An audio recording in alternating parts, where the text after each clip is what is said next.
bonjour, bonsoir plutôt. Oui, bonsoir, oui, on a un petit peu changé nos habitudes cette fois-ci. Bon, bonsoir Diane, bonsoir Jean. Bonsoir M. Coquelin. Bon, je crois qu'on va avoir pas mal de petites choses croustillantes à dire aujourd'hui.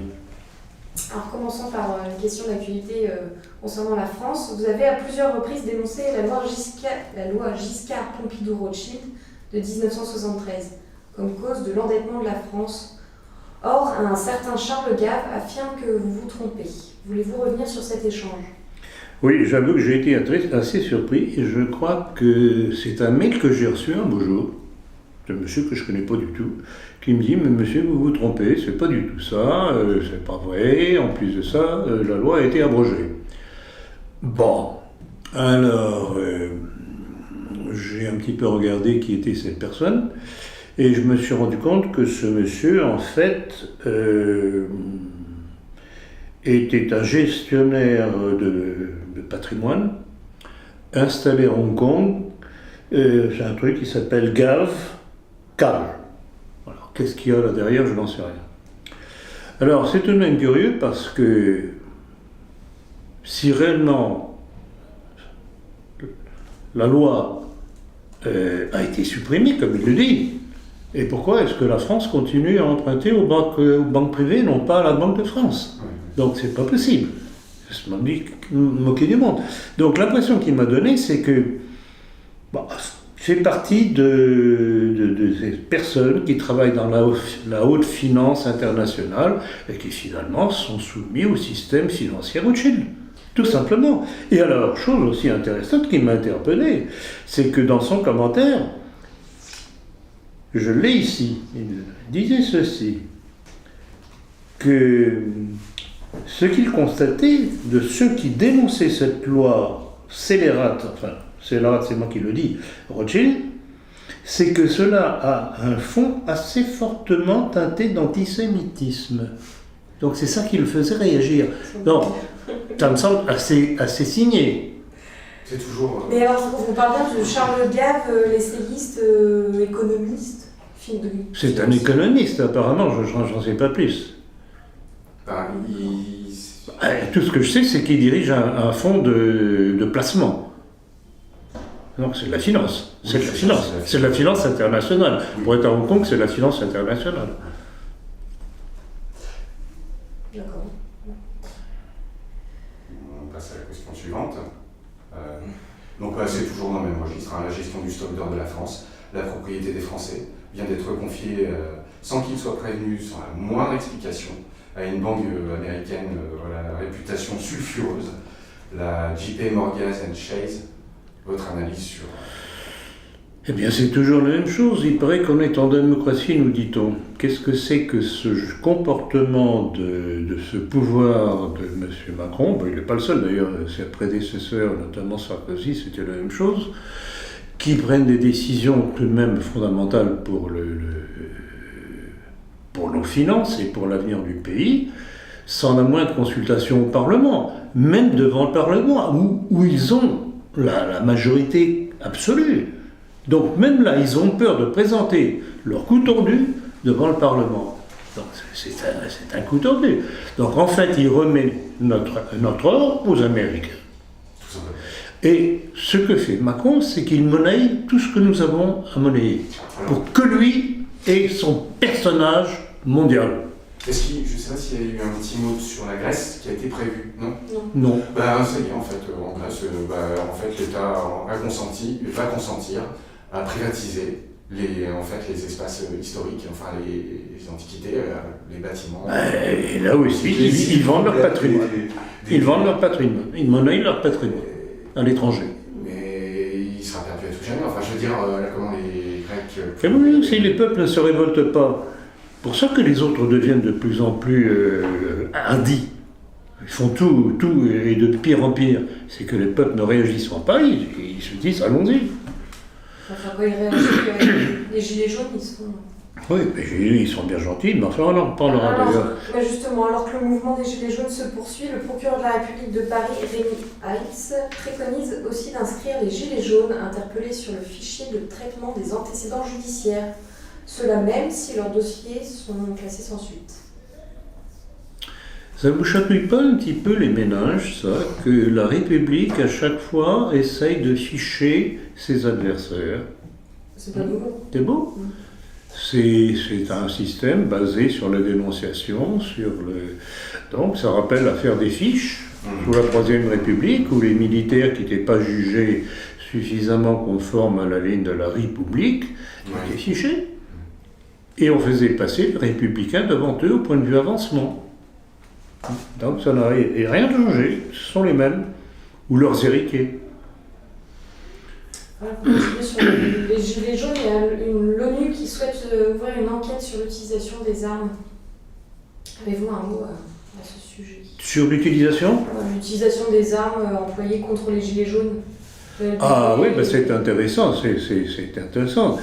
D'autant que cette même ONU impose, la communauté européenne aussi, impose le respect des droits de l'homme pour les criminels, dont on a vu les effets dans la prison je ne sais plus quelle prison c'est déjà, où là, il y a eu des surveillants qui ont été poignardés parce qu'il n'y a pas de fouille, la FEMI rentre. Ce sont pourtant des détenus qui sont connus comme étant radicalisés.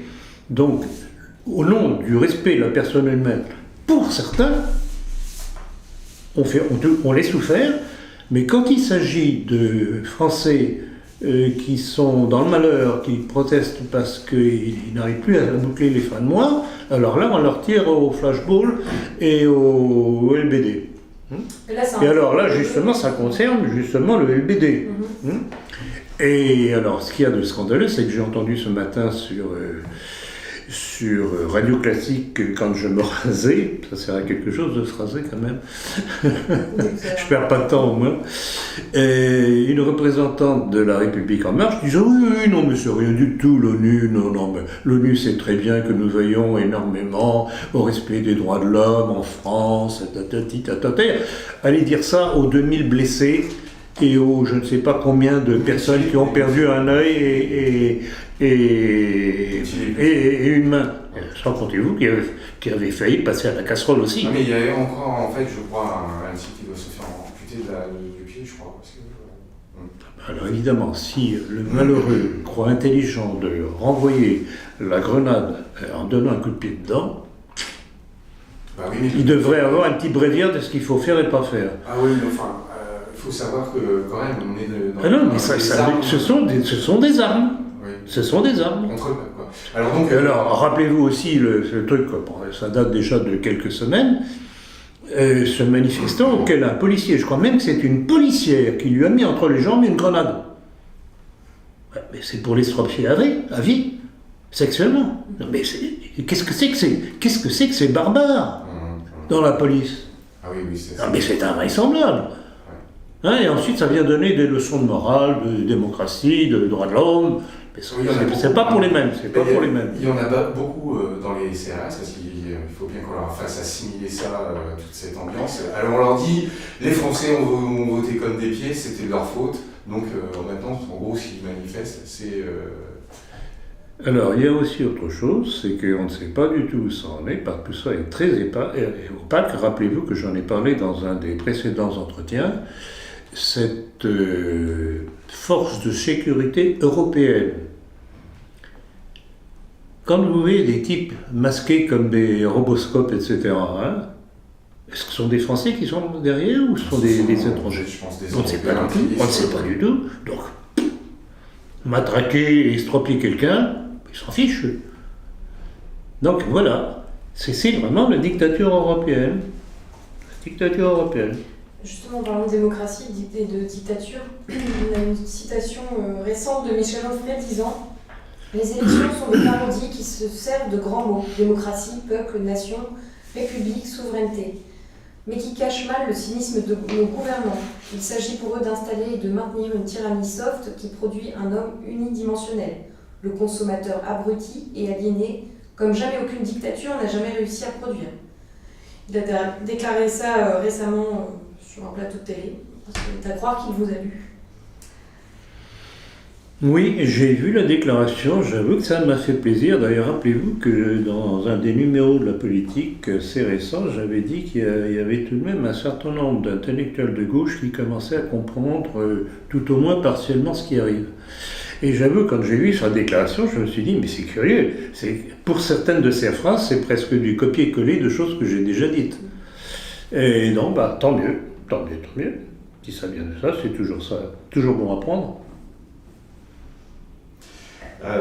Avez-vous eu les dernières déclarations de François Bellamy qui n'exclut pas dans un avenir un transfert encore de notre souveraineté vers l'Union européenne? Pire encore, il est allé jusqu'à déclarer « Je suis plutôt Juncker qu'Obama ».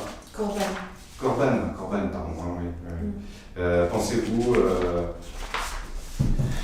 Alors, ça m'a interpellé effectivement, mais je suis allé chercher un peu plus loin. Et là, j'ai faire voter toujours républicain. Et j'ai vu quelque chose tout de même d'assez curieux. Il y a effectivement ce que l'on nous a présenté à la télévision, et bon, à la télévision. Mais quand j'ai creusé un petit peu le sujet, je me suis rendu compte que François-Xavier Bellamy avait fait un démenti. Et je vais vous lire parce que ça, je me suis dit que vous alliez certainement me poser une question là-dessus. Donc, voilà ce qu'il a déclaré. Il a déclaré « Je découvre ce soir avec étonnement une dépêche relatant en quelques lignes les échanges que j'ai eus hier avec des journalistes et qui va manifestement contre le sens de mon propos. » Même un démenti. À l'occasion de cette rencontre, j'ai redit, comme je l'explique sans discontinuer depuis des semaines, qu'il ne peut y avoir une souveraineté européenne puisqu'il n'y a pas de peuple européen. Mais lui aussi, il a dû me lire. C'est dans mon livre « Le nationalisme français ». Et c'est une de mes critiques contre la nouvelle droite européiste. Et je rappelais combien ce point me distinguait radicalement de la vision évoquée par Emmanuel Macron dans plusieurs de ses discours qui décrivent un projet clair de dépassement des nations. J'ai indiqué qu'à mon avis, il ne pourrait y avoir de démocratie européenne s'il y avait un peuple européen et qu'aucune décision politique ne pouvait faire exister un peuple unique au mépris de la lente maturation de l'histoire, des cultures, des langues, qui font la belle richesse de l'Europe dans la diversité des peuples qui partagent en elle une civilisation commune. Je ne comprends pas qu'on puisse tirer de ce raisonnement très clair une conclusion inverse à celle que je ne cesse de défendre depuis plusieurs semaines. Sur Viktor Orban, j'ai expliqué le sens de la présence de Fidesz, c'est son parti, au sein du Parti populaire européen. Et j'ai expliqué pourquoi, comme Arnaud Dejean, ça je ne savais pas, je n'aurais pas voté en faveur d'une procédure contre la Hongrie. Cela ne signifie pas que nous soyons d'accord en tout point avec les politiques menées par le gouvernement hongrois, et j'ai indiqué en particulier que je trouve indigne du débat public les attaques ad hominem que Viktor Orban a mises en scène contre Jean-Claude Juncker ces derniers jours, et qu'à ce titre, je me sentais solidaire de ce dernier. Donc, vous voyez comment, à partir de certaines phrases, dont cette dernière notamment, les journalistes ont pu extraire le contraire de ce que vous voulez dire. Donc, attention au piège. Je continue. Je ne veux pas que l'avenir de l'Europe passe par une dépossession de la souveraineté des démocraties qui la composent.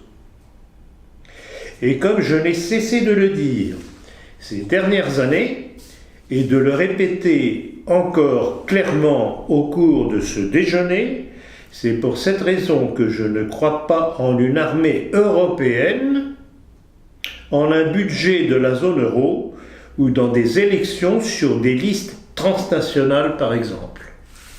Donc c'est l'inverse de ce que les médias ont prétendu lui faire dire. C'est très important.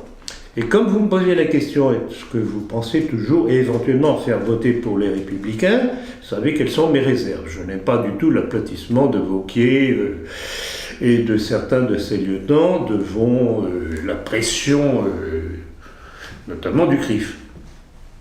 Mais quand on lit cette rectification de Bellamy, je n'ai rien à redire. Je n'ai rien à redire. Donc attention à la manipulation. Ce que les journalistes tentent, et derrière les journalistes ceux qui leur disent ce qu'il faut dire, ils veulent donner une image des républicains qui sont un repoussoir pour les gens de droite un petit peu comme nous. Donc attention. Toujours à propos de l'Europe, avez-vous vu cette étude allemande sur les conséquences de l'euro sur le portefeuille des Français? Oui. Alors c'est amusant, c'est ce qu'on appelle en anglais un think tank, c'est-à-dire un cercle de réflexion économique, qui a révélé que grâce à l'euro, les Français, en 20 ans, Grâce, bien entendu, évidemment, ça coule de source, grâce à l'euro, en 20 ans, les Français avaient perdu 56 000 euros 56 000 euros par Français. C'est une excellente réponse, justement, à tous ceux qui... à Macron notamment, qui pousse à l'Europe, voilà le résultat. Enfin, de la dette. Et surtout une Europe dont personne ne voulait.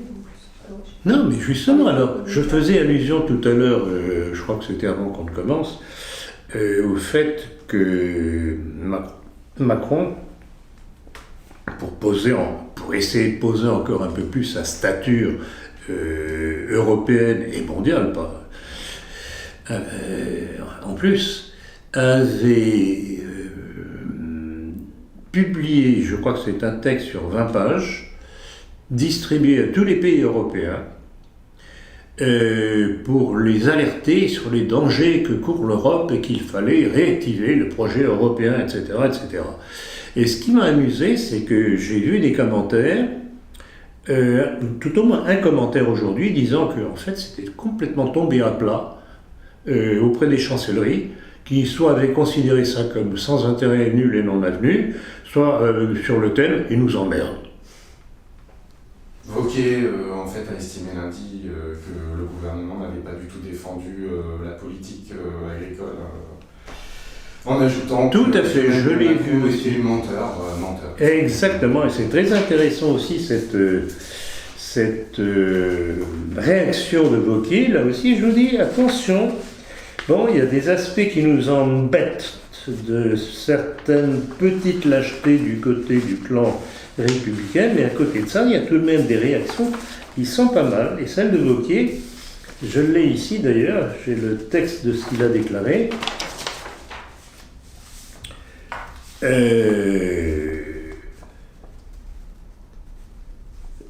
C'était donc quand Wauquiez est allé au salon de l'agriculture, donc après Macron, et il a dit ceci: l'agriculture, il ne faut pas la défendre uniquement quand vous êtes au salon. Parole et parole, hein, comme disait Dalida. Hein. C'est les actes qui comptent. Alors, je vais me permettre tout de même une petite réflexion grammaticale.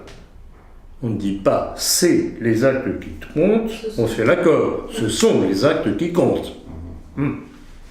Bon. Et il a continué, ne pas défendre notre politique agricole, c'est se tourner vers une agriculture industrielle dans laquelle il n'y aura plus cette agriculture d'exploitation familiale qui fait notre fierté, a-t-il ajouté. Et donc il est le président de la région Auvergne-Rhône-Alpes et il assure avoir multiplié par 2 son budget pour l'agriculture dans ce cadre-là, dans cette ligne-là. Donc je n'ai rien à redire à ce sujet-là.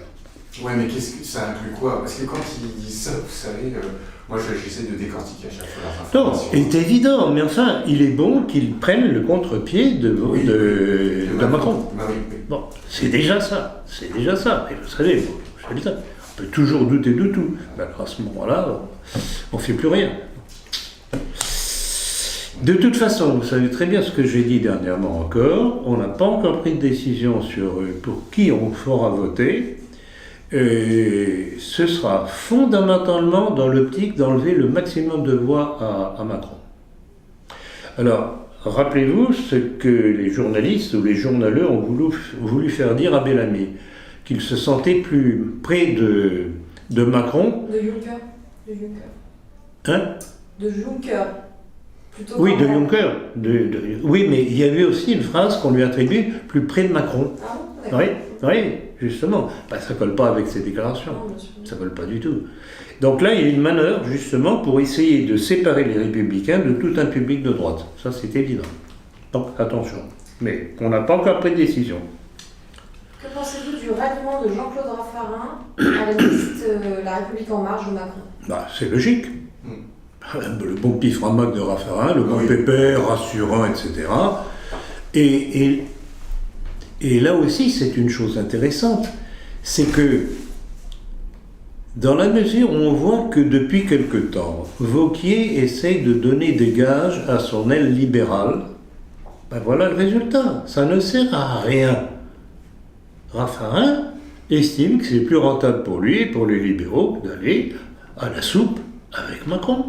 Donc, Wauquiez perd son temps à essayer de faire des mamours à cette aile qui ne votera pas pour lui, pas plus qu'elle l'a voté pour Fillon. Le seul espoir de Wauquiez, c'est de se droitiser, comme je l'ai dit, depuis des mois. C'est son seul espoir. Et je crois que je vais finir par lui écrire. Comme je l'ai fait pour Fillon. Alors, on va un peu passer du coq à l'âne, mais qu'est-ce que vous pensez des inscriptions antisémites, les profanations dans les cimetières, les inscriptions nazies à l'envers, Oui. avec de l'allemand, qui apparemment est traduit ou écrit pas correctement. Oui. Et- Alors, il y a eu plusieurs épisodes. Et alors, c'est curieux, comme coordination. C'est que ça a coïncidé avec la soirée, je crois que c'était le 19 février, non? C'est cette soirée contre l'antisémitisme, organisée sous la pression du CRIF, de ce bon François Califat. Alors, évidemment, je n'applaudis pas du tout aux inscriptions antisémites, ça ne sert strictement à rien.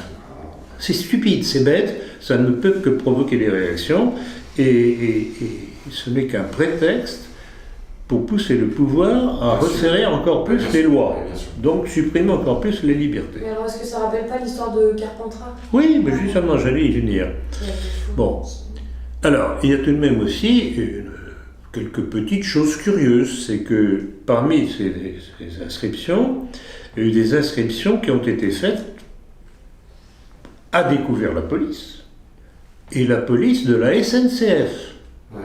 police des chemins de fer, que c'était un fonctionnaire de l'État qui s'amusait à faire des inscriptions antisémites. Un couple encore. Alors attendez. Il y a 2 semaines. Alors, plus intéressant, c'est que cet individu est conseiller financier de la municipalité de Versailles. Bon. Alors, ce qui est curieux aussi, c'est qu'on s'est bien gardé de nous donner son nom. En plus. Bon, donc, c'est un faux d'inscription antisémite. Oui. Il y a eu un autre qui s'est plaint qu'il avait été matraqué par un homme en disant que c'était une agression antisémite. Et là encore, la police a fait son travail, s'est rendu compte que c'était une altercation simplement entre deux automobilistes. À côté de Sarcelles. C'est à côté de Sarcelles. Je crois, oui. Il était placé en garde à vue. Et puis, alors, les profanations des tombes juives, là aussi, ça peut être tout et n'importe qui. Oui, À qui, et je regarde beaucoup, à qui profite le crime.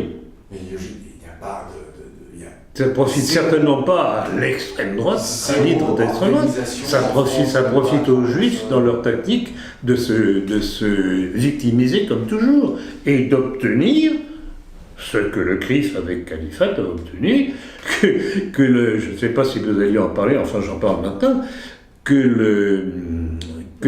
l'antisionisme soit assimilé à l'antisémitisme. Ça fait beaucoup penser à cette histoire où, vous savez, ils avaient mêlé des types d'une dite extrême droite. Oui, exactement. C'était contre Hollande. Tout à fait, tout à fait, exactement. Mais on va de pseudo-provocations qui ne sont que des provocations. Mais oui. Alors justement, que pensez-vous de cette volonté du gouvernement de punir l'antisionisme au même titre que l'antisémitisme ? L'antisionisme est une des formes modernes de l'antisémitisme, a dit Emmanuel Macron lors du dîner du CRIF. Bon, alors, qu'est-ce que c'est que l'antisionisme ? C'est une réaction qui est basée essentiellement face aux agissements de l'armée israélienne en Palestine occupée. Quand on apprend que Tzahal, l'armée israélienne, tire avec les balles, je sais pas, les balles fleurs, Papillon, je crois. Les balles papillons, qui quand elles pénètrent dans le corps, déchiquettent tout, un être normal, sans être nécessairement antisémite, se dit « mais qu'est-ce que c'est barbare ?» Et alors, la réaction est d'autant plus forte quand on voit que la conscience universelle ne se révolte pas, qu'il n'y a pas de sanctions contre Israël. Et c'est comme ça que naît l'antisionisme. Donc l'antisionisme n'est pas du tout un équivalent de l'antisémitisme. Peut-être, et ça peut devenir une de ses facettes. Mais au départ, ce n'est pas ça. C'est une réaction humaine de scandale. Alors il y a cet aspect-là, donc qui serait plutôt d'un mouvement de gauche finalement. Il y a aussi bien des gens de droite que du centre que de gauche qui réagissent. Parce que c'est humain. Est-ce qu'il n'y a pas l'aspect juif orthodoxe qui refuse... Alors, c'est amusant parce que je vais en parler dans ma conférence de samedi, juste. Vouloir condamner l'antisionisme, c'est condamner une multitude de rabbins qui ne veulent pas entendre parler d'Israël, qui estiment que c'est un crime contre le judaïsme et les promesses du Talmud. J'en dirai davantage lors de ma conférence. Non, mais c'est amusant. Et alors, il y a une photo où il y a un des rabbins, alors qui vraiment, il est mignon. J'ai vu ça, je ne sais pas si c'est sur Facebook, un message qu'on m'a envoyé, un document qu'on m'a envoyé, mais il y avait une salle, mais noire de rabbins. En plus de ça, comme ils sont habillés en noir, ça faisait très noir. Mais une multitude invraisemblable. Et le rabbin qui parlait, justement, vitupérait contre l'État d'Israël en disant « mais on n'en veut pas ». Donc cette loi antisioniste est aussi une loi contre les Juifs. C'est admirable. C'est admirable. Des Juifs du capital, des Juifs du grand cartel, mais en fait industriel. Non, mais dans le Talmud, il y a tout de même des choses très curieuses. Bon, je ne suis pas très versé là-dedans, mais enfin, je connais tout de même pas mal de choses dans les grandes lignes. C'est que il y a deux tendances. Il y a une tendance qui croit que leur Messie va arriver, va les rétablir comme maître du monde, etc., etc. Et puis, il y a une tendance laïque qui estime qu'ils doivent retourner dans la terre des pères. Terre des pères, entre guillemets, parce que bon, c'était tout de même un peuple errant. Le Grand Israël. Grand Israël, Eretz Israël. Donc, il y a la lutte de ces deux tendances au sein de la juiverie. Et j'avoue que voyant ça de l'extérieur, on peut regarder ça avec un petit air amusé. Ceci mis à part qui nous embête, pour pas dire de gros mots. Oui, et puis on risquerait encore de laisser le quota de nos vues sur YouTube. Bon, je commence à être connu. Ah oui, on en parlera tout à l'heure. Alors, que pensez-vous du docteur allemand André Braun, un pédiatre à Leipzig, qui rapporte que les enfants non vaccinés viennent en consultation moins souvent que les enfants vaccinés. Pour lui, certains additifs vaccinaux, comme l'hydroxyde d'aluminium, sont nocifs pour la santé. Je ne peux être que d'accord, je l'ai dit et je l'ai redit à plusieurs reprises dans différents entretiens ou conférences, ou quand je réponds à des questions qui me sont posées sur Internet. C'est évident. C'est évident, et c'est ça qu'il y a de crapuleux justement dans cette volonté vaccinale de Madame Agnès Buzyn. qui appartient à la communauté, il faut tout de même le rappeler, alors que justement la vaccination obligatoire ne l'est pas en Israël. Et je répète ce que j'ai déjà dit à plusieurs reprises, pourquoi ce qui n'est pas imposé en Israël le serait en France, ce qui serait obligatoire pour les Français serait-il nocif pour les Israéliens, les enfants israéliens? Ah ben il faut être logique. En plus, il se cache même plus, quoi. C'est un copier-coller. Et alors, il faut tout de même savoir que et Madame Agnès Buzyn et son mari sont partie prenante dans les grands laboratoires. C'est un coller-copier des campagnes pour avorter, de l'avortement. Bah ben, bien entendu, mais ce sont les mêmes. Bah, ce sont les mêmes. Oui, de Simone Veil à Agnès Buzyn. C'est quand même curieux.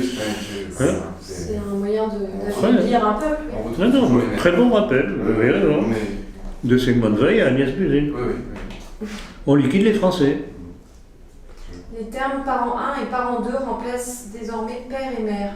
Est-ce du fait d'un lobby LGBT puissant? Ah bah, ça me semble absolument évident, et là c'est absolument invraisemblable, ça ne veut rien dire. Et dire que maintenant les papiers officiels sont imprimés comme ça.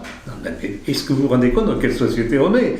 Donc c'est vraiment la négation de toute biologie. La nature n'existe pas, il n'y a que l'idéologie. Ouais, c'est hallucinant. C'est le propre de la On vit, mais tout ça, c'est la conséquence logique des sophismes de la Révolution dite française. À partir de la Révolution française, la société ne vit plus sur son expérience, son vécu, elle ne vit que sur un système de pensée imaginaire. D'où le symbole de la République avec une Marianne, qui est un personnage qui n'existe pas. C'est du virtuel. On est en plein virtuel.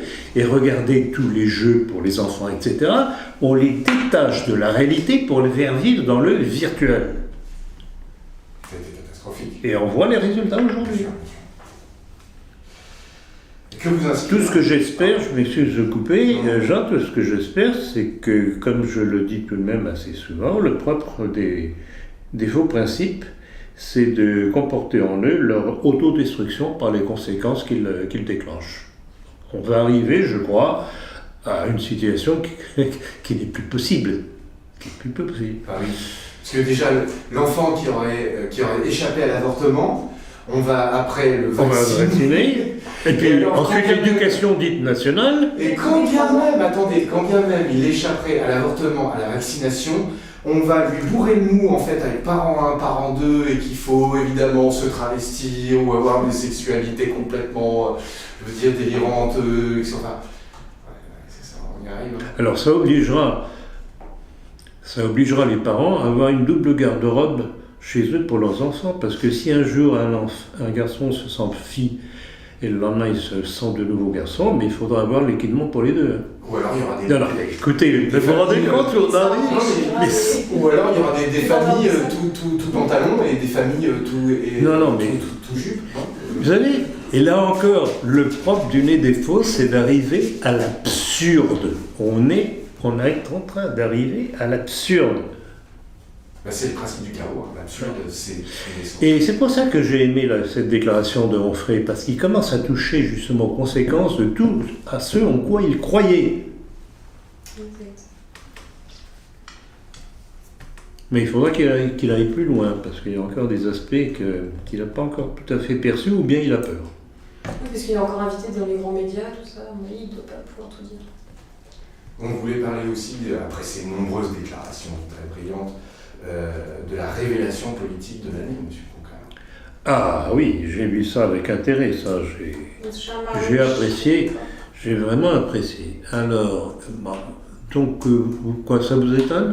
C'est avec la participation du plateau de l'Eurovision. Ah oui, mais bien entendu.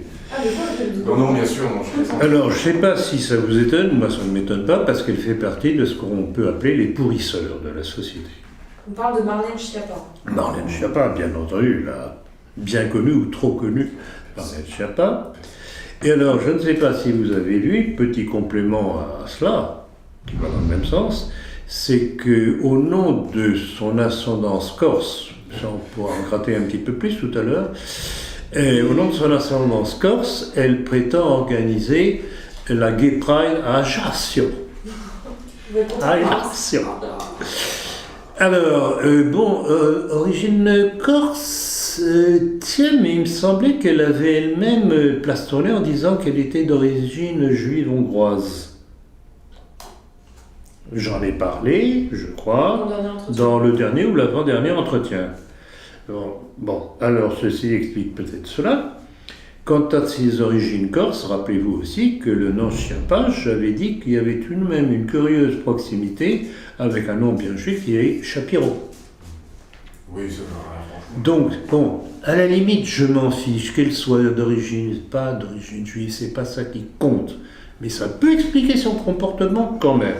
Ce qui compte, c'est le mal qu'elle fait au point de vue sociétal. C'est ça qui nous intéresse. Le fait visiblement très maladroitement en fait pour comparer des djihadistes avec la Manif pour tous. Ah oui, ben alors là c'est n'importe quoi. Mais on sent d'ailleurs, à la limite qu'ils sont beaucoup plus proches des djihadistes que des gilets jaunes. Et de la Manif pour tous. Manif pour tous, c'est le retour de l'ordre moral. Je ne suis pas certain que si les gens de la Manif pour tous étaient partis en Syrie, on les fasse rapatrier. La mère de Stéphane Blais, 86 ans, est persécutée par la LICRA et Frédéric Aziza. Connaissez-vous le fond de cette sordide histoire? Alors, je n'en sais que ce que Stéphane Blais a lui-même expliqué. Alors, apparemment, Stéphane Blais aurait été condamné par la LICRA, dirigée par Jakubowicz. Oui. Jakubowicz, je voudrais rappeler aussi, maître Jakubowicz, il est avocat, qui est l'avocat de celui qui en principe est un criminel, qui a tué, rappelez-vous, ce jeune militaire, je crois, comme l'allemand, pas l'allemand. Qu'est-ce qu'il avait fait, ce militaire? Il a tué... De quoi? Ah, mais c'est pas l'allemand, c'est... L'Angelan, non? Ah oui, c'est le fameux tueur de... de la petite Maëlys, non? Et la petite Maëlys aussi, mais il y a eu aussi par la suite, avant il y avait eu aussi d'ailleurs toute une procédure qui cherche à trouver tous les assassinats qu'il y a eu dans la région. Et ce qui m'avait frappé dès le début, c'est à partir du moment où on a parlé de l'assassinat de la petite Maëlys, c'est qu'il avait comme avocat ce Jakubizine. Curieux. Or, il y avait eu des crimes sexuels dans la région et il y avait eu certains membres d'une certaine communauté qui avaient été mouillés dans l'affaire. Vous voyez comment les choses peuvent faire tilt. Bon, alors pour en revenir à l'affaire de la mère de Stéphane Blais. De Stéphane Blais. Donc apparemment, Stéphane Blais, ayant été condamné, je ne sais pas à quel propos exactement, devrait une somme de 2000 et quelques euros à la LICRA. C'est donc sa mère qui est solvable. Oui, alors attendez. Bon, Blais les a envoyés promener, il est parti en Turquie, et le problème c'est que les autres, ils veulent leur argent. Alors qu'est-ce qu'on fait? On s'attaque à la maman. Le problème c'est que la maman, elle n'a pas un sou. Elle a mis son appartement en viager, donc il n'y a rien à en tirer. Et qu'est-ce que cela vous rappelle éventuellement, ce comportement de la part de la LICRA de M. Jakubowicz? Toujours, ils essaient de soutirer. Ça me semble incroyable. Remontez plus loin dans l'histoire moderne quand même. Comment la justice gaulo-communiste a réussi à mettre la main sur Robert Brasillac? Ça ne me rappelle rien, ça? Oh, les enfants! Il faut nous rappeler, là. Oui. On rafraîchit. Eh bien, bon, Brasillac avait compris que, de par ses écrits à Je suis partout, certains avaient quelques vues sur sa peau, et s'était mis à l'abri. Les résistants sont allés chercher sa mère et ont fait savoir par voie de presse que s'il ne se livre pas, eh bien sa mère serait mise en prison. avec les traitements que l'on connaît, qu'il y a eu. Ça, ce sera dans mon livre sur De Gaulle. Rassurez-vous, il va y avoir un chapitre copieux là-dessus. Donc voilà. Voilà les procédés. Quand on ne peut pas s'attaquer à celui avec lequel on a un problème, on s'attaque à sa mère. Droit de l'homme? Vous avez dit le droit de l'homme? Oui, on voit bien quand les gens... C'est pour déposer plainte des droits de l'homme. Alors, on va passer à la rubrique Nos milieux, et on va commencer par un commentaire de Marion Sigaud qui vous a contredit à propos des corporations. Elle vous écrit: pardon, cher monsieur, vous inversez l'ordre de Lara et le chapelier. Dallard interdit les corporations, puis le chapelier interdit les reconstitue. On les reconstitue, pardon. Era humanum, n'est-ce pas? C'est une mauvaise querelle d'ego. Est-ce une mauvaise querelle d'ego, monsieur Fontaine? Alors, j'avoue que ça m'a un petit peu étonné. Je comprends un petit peu votre question. Est-ce que c'est une question d'ego? Peut-être, parce que bon, elle parle beaucoup de la Révolution, j'en parle aussi. Oui, il va y avoir ça. Il peut y avoir aussi une autre raison, c'est qu'elle est tout de même très tributaire d'Égalité et Réconciliation, qui publie ce livre, qui les diffuse, et qui de même publie ses conférences. Alors, peut-être que c'était, bon, disons, une façon de donner des gages à Égalité et Réconciliation, à Soral et à sa clique. Que depuis tout de même quelque temps, envers lesquels je mets en garde quand même, notamment, rappelez-vous, la proximité entre Soral et le sataniste luciférien Christian Boucher, membre de Ordo Templi Orientis, Aleister Crowley et compagnie. Alors, je voudrais tout de même dire, puis je vais aller sur le fond du sujet bien entendu, je voudrais tout de même dire à Madame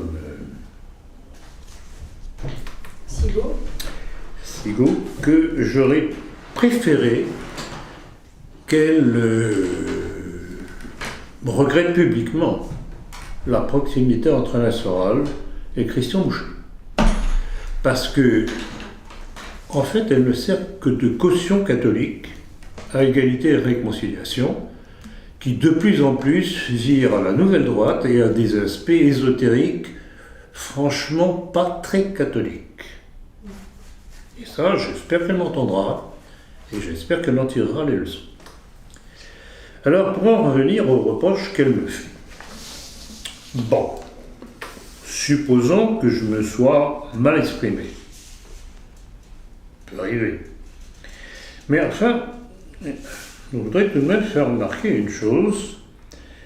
En fait, elle me reproche d'avoir... je ne sais pas, vous avez le texte qu'elle me reproche? Oui. Elle vous a attribué... En fait, elle dit que les corporations ont été interdites par Dallard. C'est ça. Ensuite, le chapelier, Isaac le chapelier, nous a interdit qu'on les reconstitue. Ouais, bon. Elle a précisé une chose que vous affirmez. Alors, le problème, c'est que je suis allé revoir tout de même les textes, et il y a un très bon résumé d'ailleurs dans Wikipédia qui ne fait que se baser sur les textes, les deux textes, et voilà le résumé.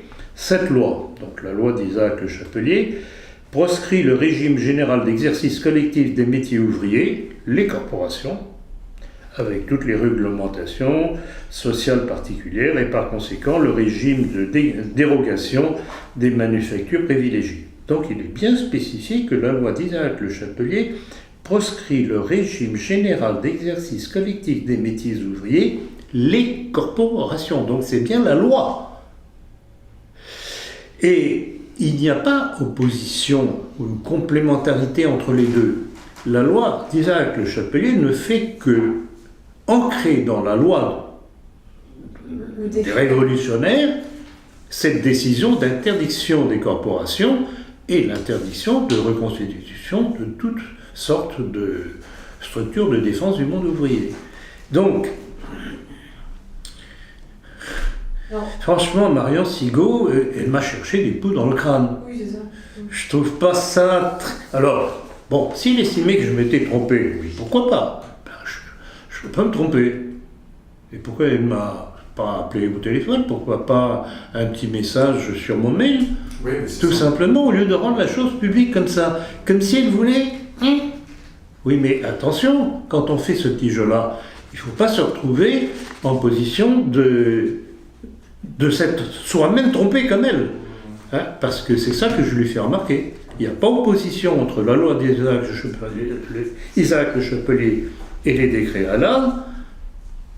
La loi d'Isaac Le Chapelier ne fait que mettre en termes légaux, inscrit dans la loi, ce qui était déjà en partie dans les décrets. Alors, je répondrai de la même façon à Marion Sigaud. Errare humanum est. Étrange polémique entre Alain Escada et Laurent Glosy. Escada Ah oui, l'accusant ça sur alors le c'est pas mal non plus. Oui, j'ai vu ça. Escada l'accusant sur le site MPI, Média Presse Info, sous le titre « Laurent Glosy, cet imposteur mythomane qui sert la franc-maçonnerie ». Que pouvez-vous nous en dire? Ben, j'avoue que je suis assez perplexe parce que vraiment, là encore, pour moi, c'est un règlement de compte d'Escada contre Laurent Glosy, de ce que j'en sais. Alors, dire à Laurent Glosy que... Quoi, il favorise la maçonnerie, quel est le terme exact? L'accusant mythomane qui sert la franc-maçonnerie. Qui sert la maçonnerie. Quand je sais, et beaucoup de mes correspondants me le font régulièrement observer, que Glosy me cite très très très régulièrement. Je ne pense pas être très particulièrement pro-maçonnique, non? Ou alors il faudrait qu'on m'englober, qu'Alain Escada m'englobe aussi comme un dangereux personnage pro-maçonnique. Il y a un petit problème là quand même. Non mais en fait, sur certains sujets, il décroche un petit peu quand même, hein, la Terre plate, les géants, etc. C'est quand même... Oui, mais alors qu'il l'attaque là-dessus. Oui. Bon, la Terre plate, évidemment. Je crois qu'il Mais il en parle même pas dans ses applications. Alors je ne sais pas, le truc en question sur la Terre plate, je ne connais pas, donc je ne peux pas prendre position. Mais il y a tout de même quelque chose de curieux. Et alors, monsieur Escada qui donne des leçons à Laurent Glosy. Je ne connais pas tous les écrits de Laurent Glosy, mais est-ce qu'Alain Escada ne pourrait pas faire un petit peu attention à ceux qui l'invitent à sa foire du pays réel? C'est vrai qu'il y a des... Quand on voit, mais il faut voir notamment la liste des prochains pour la prochaine réunion, c'est pas mal. Je suis allé voir justement, quand j'ai vu ce truc-là contre Laurent Glosy, je me suis dit, bon, peut-être il y a un fondement de vrai, mais de toute façon, l'accusation telle qu'elle est faite par Escada ne colle pas, puisque Laurent Glosy passe son temps à faire des compliments sur mes conférences qui sont tout de même un petit peu anti-maçonniques. Donc, ça ne colle pas très bien. Bon, alors, parmi les invités de la prochaine réunion du pays réel, il y a une belle brochette. Un certain Claude Timmerman, avec lequel j'ai rompu quelques lances du temps de Serge de Beketch. Pour une raison très simple, c'est que tous les deux étaient des gnostiques. Donc démarche fondamentalement maçonnique. J'ai même réussi à le faire virer d'une réunion qui se passait dans un château en Bretagne, où il commençait à raconter des histoires, et j'ai mis en garde celui qui nous avait invités, et le type s'est fait gentiment. Bon, donc il doit m'adorer. Mais je l'adore aussi. L'amour, c'est réciproque, vous le savez. Enfin, en général. Donc, il y a donc ce Claude Timmerman. Un autre nom que je ne connais pas, mais je suis allé voir, c'est aussi quelqu'un qui est tendance nouvelle droite. Bernard Lugan. C'est un curieux personnage. Bon, j'aime bien ses petites moustaches, c'est mignon. Enfin, c'est très nouvelle droite aussi. Il a des positions sur l'Afrique et sur le Moyen-Orient qui sont parfois un peu curieuses quand même, je ne vais pas rentrer dans le détail. Il y a Jean-Yves Le Gallou, qui est païen de païen de païen, européiste, rappelez-vous. Il y a... Alors, ces noms, en fait, je les tire d'une étude que j'ai trouvé sur Internet en tapotant pour voir un petit peu ce qu'il y avait écrit à sujet de la prochaine réunion d'Escada, c'est en fait l'Union des cercles légitimistes de France qui a fait une étude sur tous ces personnages-là. Et ils prennent en ligne de mire Pierre Eylard aussi, pour les mêmes raisons que moi. Bon. Et puis, bon, d'accord. Laurent Glosy, selon le reproche d'Escada, aurait vécu maritalement avec une musulmane, dont il aurait eu 2 enfants. Tiens, c'est curieux. Mais est-ce que c'est pas la même chose qu'un certain Livernat a aussi fait? Hein? Même chose. Mais par contre, Livernat, lui, est invité aux réunions du pays réel. Alors, quel est le problème? Vous pouvez me trouver la différence entre les deux? Bizarre, non? Je crois qu'à l'Escada, il y a un petit problème de cognition, là. Et puis si soudainement... Et puis, qui voit-on arriver? Qui voit-on arriver? Alain Soral, qui sera là la prochaine fois. Et alors, là où j'avoue, j'ai envie d'éclater de rire, c'est que je sais par certains contacts, parce que tout de même j'ai des amis un peu partout, donc que certains se méfient. Je sais qu'Alain Escada, en petit comité, dit pique-pente d'Alain Soral. Alors pourquoi est-ce qu'il l'invite, me direz-vous? Mes chers amis, simplement pour faire venir du monde. Ça va faire des entrées supplémentaires, donc par ici les petits sous-sous. Donc vous voyez, c'est pas un combat idéologique que M. Escada mène. Il mène un combat économique pour sa gamelle. Tactique en tout cas. Il n'a pas fini d'en entendre, le petit Alain Escada. Parce que moi je veux bien un adversaire qui est droit dans ses bottes. Il défend une thèse qui est contraire au mien, je comprends et je respecte. Mais les gens qui sont un petit peu comme ci, un petit peu comme ça, et par ici l'argent, moi c'est... Bon, vous avez compris. Bon. Dans une de ses dernières vidéos, Virginie Botta, à propos du livre Marcel Mattel, Sodoma, démontre les failles du sédévacantisme dont elle est finalement un bon petit soldat. Avez-vous vu la vidéo? Je la cite par exemple. La foi des conciliaires n'est pas catholique. Mais eux le sont, heureusement. Ils sont d'un orgueil mais invraisemblable. Bon, alors, creusons un petit peu. Et je vais faire appel à mon père en la matière, puisqu'il a écrit un livre qui s'appelait L'Église occupée. L'Église occupée, ce qu'il décrivait, et ça remontait déjà au début des tentatives de perversion de l'Église, qui a été de tout temps attaquée, ce n'est pas d'aujourd'hui, donc les sédévacantistes croient que ce n'est qu'aujourd'hui, que grâce à eux, l'Église va être sauvée. De tout temps, l'Église a été attaquée, ça a commencé avec Erasme, Spinoza, etc., Lamennais, Marc Sangnier et compagnie. Il est arrivé au modernisme. Mais ça, les sédévacantistes, apparemment, ils ne connaissent pas. Ils ne connaissent pas l'histoire de l'Église qui explique l'aboutissement aujourd'hui avec le modernisme, Vatican II et François. Apparemment, ils ne comprennent pas, ils ne savent pas la filiation. Donc, ce que mon père dénonçait, c'était justement ce long cheminement auquel il fallait prendre garde pour pouvoir réagir. Il ne disait pas, lui, il n'était pas sédévacantiste. L'Église, c'est fichu, il n'y a plus rien à en faire, il faut s'en aller. Ce que font les sédévacantistes. En faisant ça, que font-ils? Ils abandonnent l'Église à ses ennemis. Ah, intéressant. Ils disent que eux sont la véritable Église. Oui, ils n'ont même pas d'évêque, ils n'ont même pas de prêtre. Et quand ils ont un prêtre, un certain abbé Lafitte, on découvre de très curieuses choses à son sujet, au point que le directeur de la maison d'édition Saint-Rémy, M. Saglio, c'est lui-même qui m'a informé de cela, a été obligé de le mettre à la porte suite aux mœurs particulières de cet abbé Lafitte, qui était le grand donneur de leçons et directeur de conscience des sédévacantistes. Non, c'est une secte. C'est une secte qu'on peut dire comme une secte protestante, qui se dit c'est nous qui détenons la vérité, comme Luther l'a fait à une certaine époque. Je rappellerai que Luther, quand même, comme c'est curieux, avait comme emblème la Rose-Croix. Donc, une des racines de la maçonnerie moderne. Donc, vous voyez, vous connaissez le vieux dicton qui dit « qui fait l'ange fait la bête ». Ils font l'ange, mais ils ne sont pas la bête. Dans la vidéo, elle en rajoute une petite touche au niveau de la fraternité Saint-Pilice.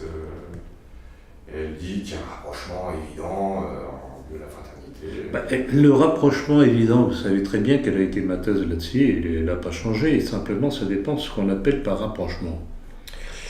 Je suis toujours dans l'optique que le combat doit se mener pour l'Église, dans l'Église. Sinon, je le répète, on abandonne l'Église à ses ennemis. Et c'est pour ça qu'au moment des sacres, je le répète encore une fois, dans la famille, nous avons décidé pour la fraternité Saint-Pierre contre la fraternité Saint-Pilice.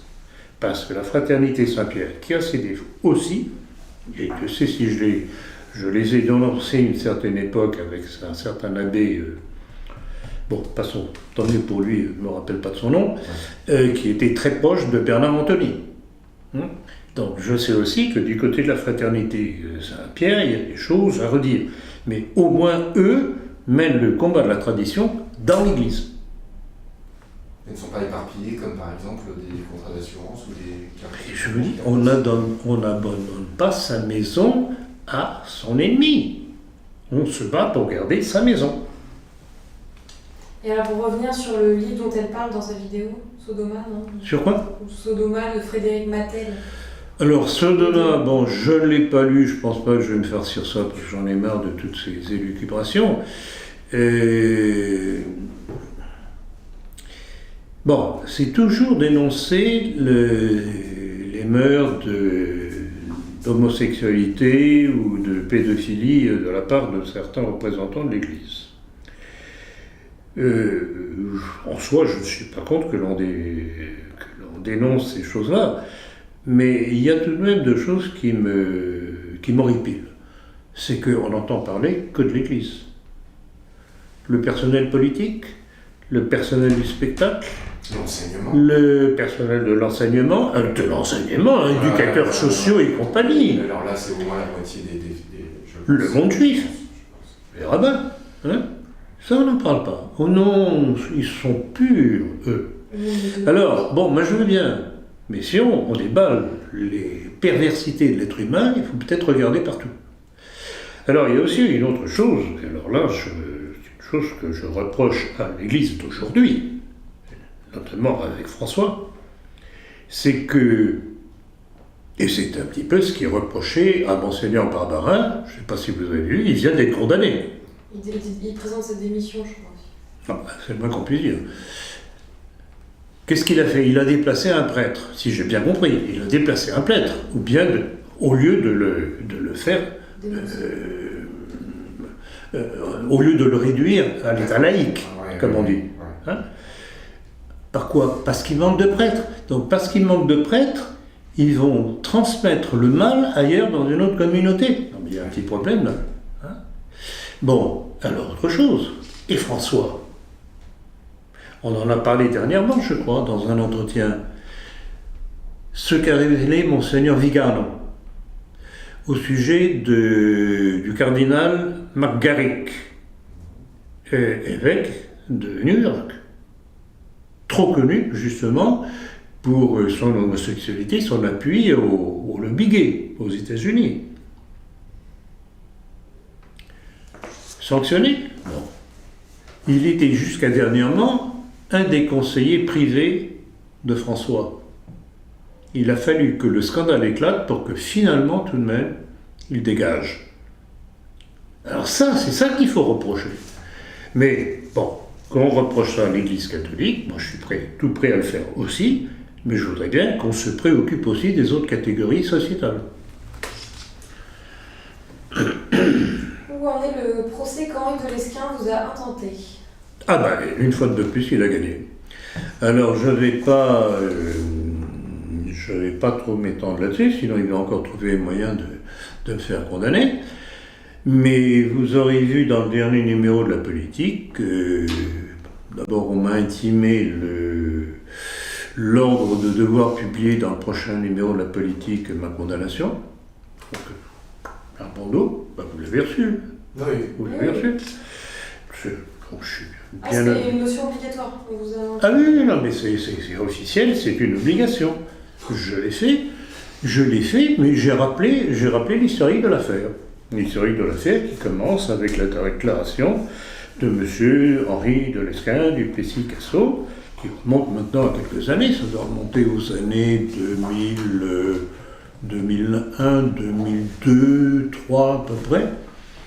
J'avais eu la surprise de lire dans le numéro 40 de sa lettre du Club de l'Horloge, une déclaration. La Déclaration des droits de l'homme de 1789 est l'acte de baptême de la nation française. Bon. De la part d'un aristocrate déjà, ça semble un peu curieux. Tout de même, avant la Déclaration des droits de l'homme, il me semble que la France existait, il y avait un royaume de France, non ? C'était pas la République. Bon. Et alors, à partir de là, Henri de Lesquen m'a voué une haine, mais solide. Et un beau jour, je vois apparaître une plainte contre moi, à partir d'un texte que j'avais publié dans un numéro de la politique, un des tout premiers numéros, d'ailleurs, numéro 11 ou un truc dans le là. Et le problème, c'est que dans ma phrase, il y avait 3 noms qui étaient mentionnés. Et dans la plainte transmise par l'avocat de M. Henri de Lesquen du Plessis-Cassot, ces 3 noms avaient disparu pour pouvoir faire valoir que c'était lui qui était cité. Voilà, je n'en dirai pas plus. Voilà le fond du problème, et c'est là-dessus que j'ai été pour la 4e fois condamné. Parce que j'avais eu le malheur, je le reconnais, la prudence plutôt, de laisser publier un commentaire d'un de mes collaborateurs, que je soutiens, puisque c'est moi l'éditeur, comme quoi ce procédé, il l'avait qualifié d'un certain nom, que je ne prononcerai pas. Voilà le fond de l'affaire, pour répondre à votre question. Alors, maintenant on va passer aux questions étrangères. Le nouvel observateur du 28 février signale que selon une commission d'enquête de l'ONU, la riposte israélienne aux manifestants palestiniens à Gaza l'an dernier s'apparente à des crimes de guerre ou à des crimes contre l'humanité. Le rapport a été rapidement balayé par le Premier ministre israélien. Votre réaction ? Il serait temps. Il serait temps que l'ONU se préoccupe un petit peu. On parlait des balles papillons. Qui explose dans le corps et le corps explose avec, donc la personne est soit vraiment handicapée à vie dans un état épouvantable, soit est morte. Y compris des enfants, y compris des infirmes en chaise roulante. Ouais, on a eu les photos. Des personnes âgées. Donc, des personnes âgées. C'est une barbarie, mais oui. Alors ils peuvent nous parler des nazis. Oui. Ils peuvent nous parler des nazis. Mais alors eux. Donc voilà. Tout ce que je peux répondre, il serait temps que l'ONU, alors malheureusement c'est dit au conditionnel, c'est un crime de guerre, c'est un crime contre l'humanité. Et c'est même pas un crime de guerre, puisque en fait les Palestiniens ne font que manifester, c'est pas une guerre. Oui, ce ne sont pas des militaires. En fait, c'est une guerre à sens unique, avec un agresseur qui est Israël, qui, par ses actions, essaye de pousser les Palestiniens dehors pour prendre leurs terres et s'installer, créer encore plus le grand Israël. Tout simplement ça. Donc, et alors, rappelez-vous, on en a parlé dernièrement aussi, c'est que, le monde juif est tout de même inquiet de ces réactions d'indignation à travers le monde, au point que, aux États-Unis, une loi vient d'être votée pour condamner très, très, très lourdement toute personne qui qui ferait campagne contre l'État d'Israël pour ses produits, etc. etc. D'accord. Donc tout ça, il est. Et c'est tout. Je vous dirais, je vais peut-être vous surprendre, j'ai pitié des Juifs. J'ai pitié des Juifs parce qu'ils ne se rendent pas compte que de génération en génération en génération, par leur propre comportement, ils attirent le malheur sur eux et sur les leurs. Et d'ailleurs, ce sera le sujet de ma conférence de samedi prochain. C'est j'ai pitié d'eux, je peux surprendre, mais je vous dis, humainement parlant, j'ai pitié d'eux, relativement, parce que finalement. Mais si, je peux dire tout de même que j'ai pitié d'eux, tout de même une partie d'entre eux. Parce qu'en fait, quand on regarde les choses de près, le malheur qui arrive aux petits juifs, c'est la faute des grands juifs, qui eux ne payent jamais l'addition de ce qu'ils font, de ce qu'ils imposent au monde. Ce sont les petits juifs qui trinquent. Et c'est sur les malheurs des petits juifs que les grands juifs établissent leur dictature mondiale. D'où la Shoah, etc., etc., d'où la réunion du 19 février contre l'antisémitisme avec M. Califat. Selon l'actualité du monde juif, 13 millions de Britanniques verraient Israël comme diabolique. Il me semble que ça coule de source, c'est un complément de la question précédente, il me semble. Du coup, ça redore un peu le blason des British. Bonne observation, Diane. Puis il faut dire aussi que l'Angleterre a quand même apporté, depuis ces dernières années, quand même pas mal de populations étrangères et donc musulmanes, et par conséquent, elles sont généralement pas... C'est évident, mais il se passe la même chose qu'en France. Hein. C'est ça qui est absolument... Et là aussi, j'avais parlé de ce sujet-là dans ma conférence, c'est que c'est le retour du boomerang. Il l'attrape en pleine dans la gueule. C'est le retour du boomerang. J'en dirai plus samedi. Le site américain The Verge publie une enquête accablante sur le quotidien des modérateurs de Facebook aux États-Unis. Très sollicité pour n'importe quoi. Ouais, j'ai vu ça aussi. Et j'avoue que quand on creuse un petit peu l'information, on découvre des choses très intéressantes.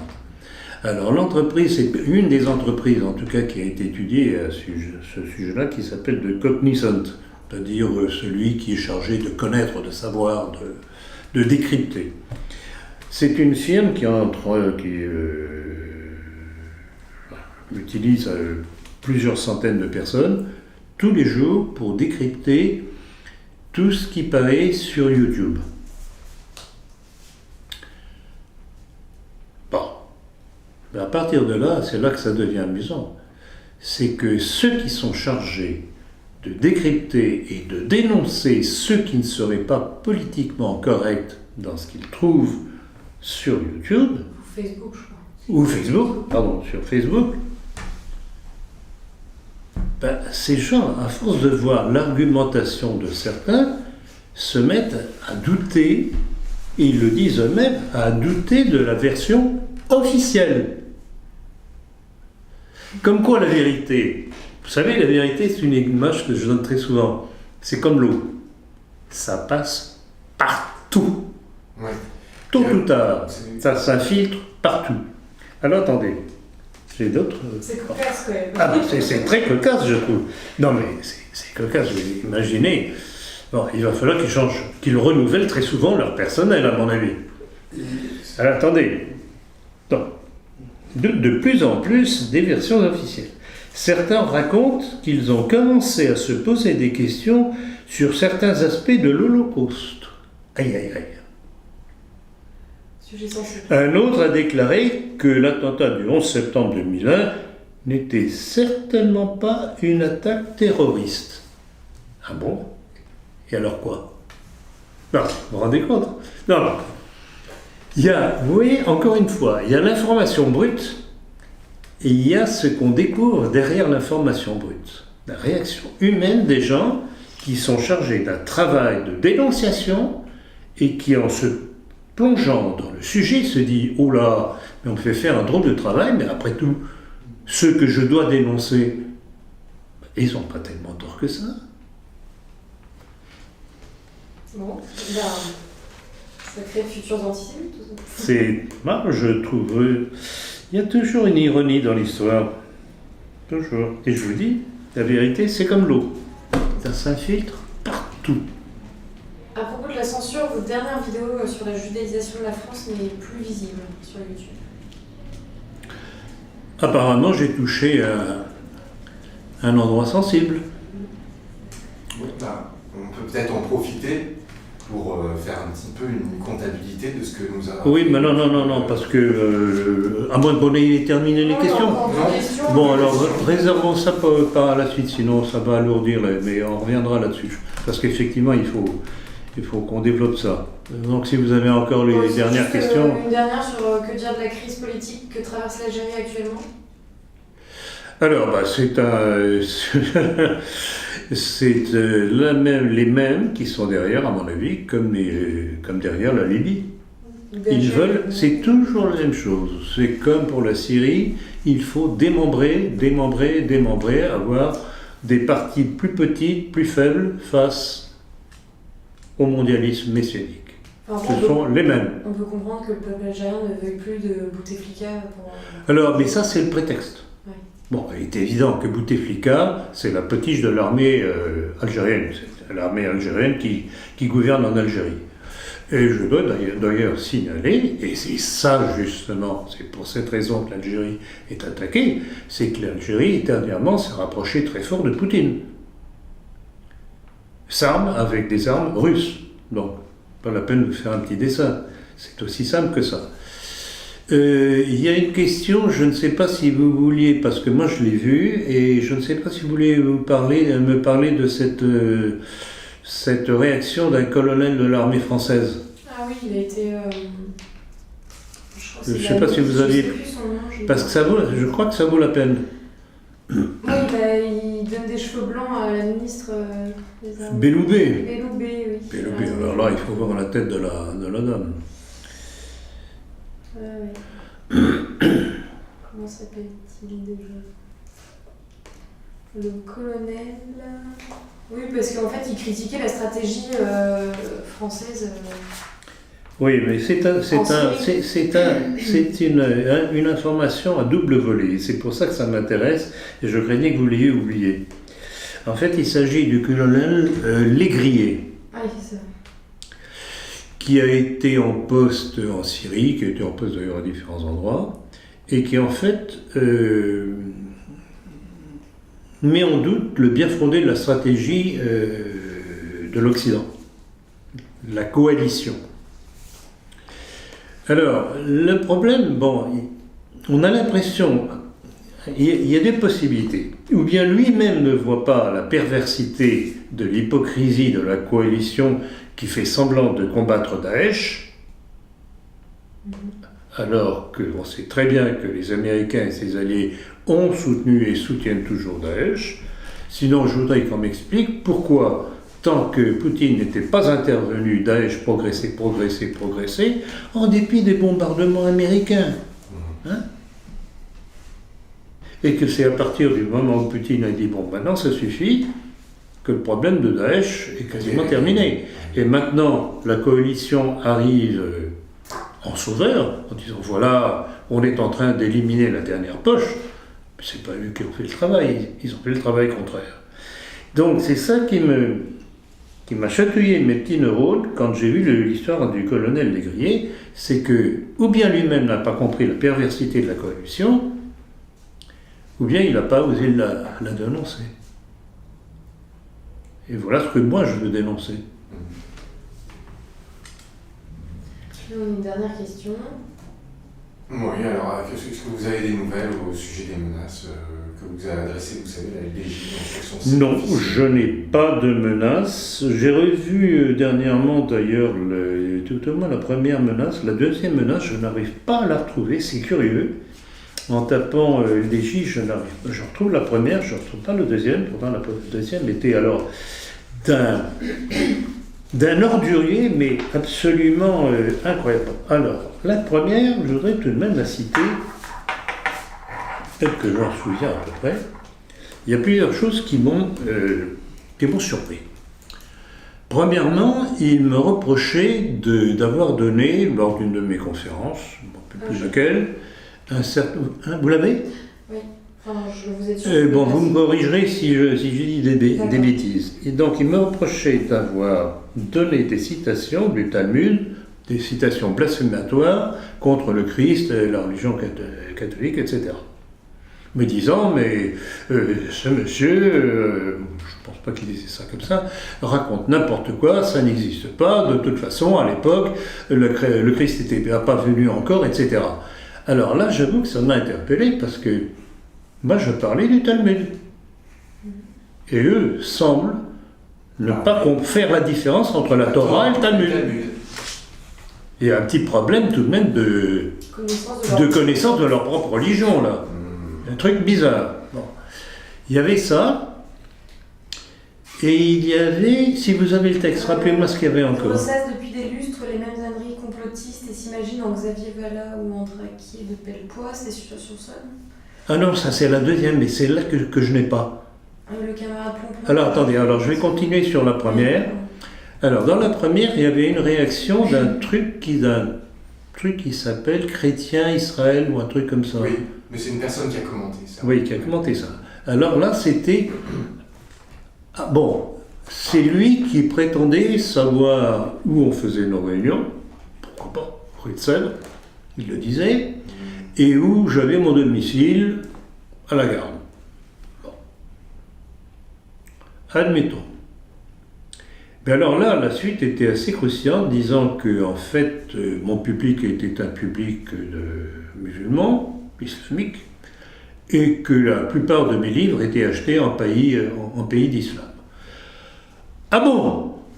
Vous faisiez les plus grosses ventes, vous les faisiez en fait Je n'ai, je crois de mémoire, aucune vente dans ces pays. Il y a des musulmans qui viennent à mes conférences et qui en achètent ici. Oui. Ils sont une toute petite partie. Oui.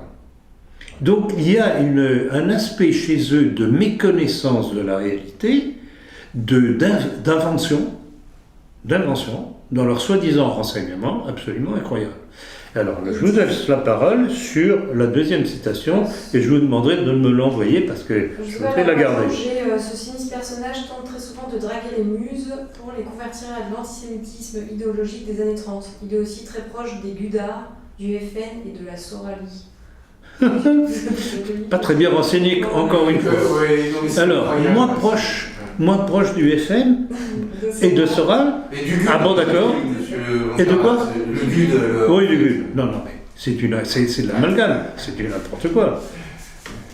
Bon, vous êtes sûr que vous voulez... Et alors quoi, Darquier de Pellepoix aussi parlait, non ? Oui, Pellepoix, alors attendez. Plomplon, un gros con, est un sinistre comique, fini à la piste comme ses ancêtres maurassiens et vichistes, collabo de première. Il ressasse depuis des lustres les mêmes âneries complotistes et s'imagine en Xavier Vallat ou en Draquier de Pellepoix.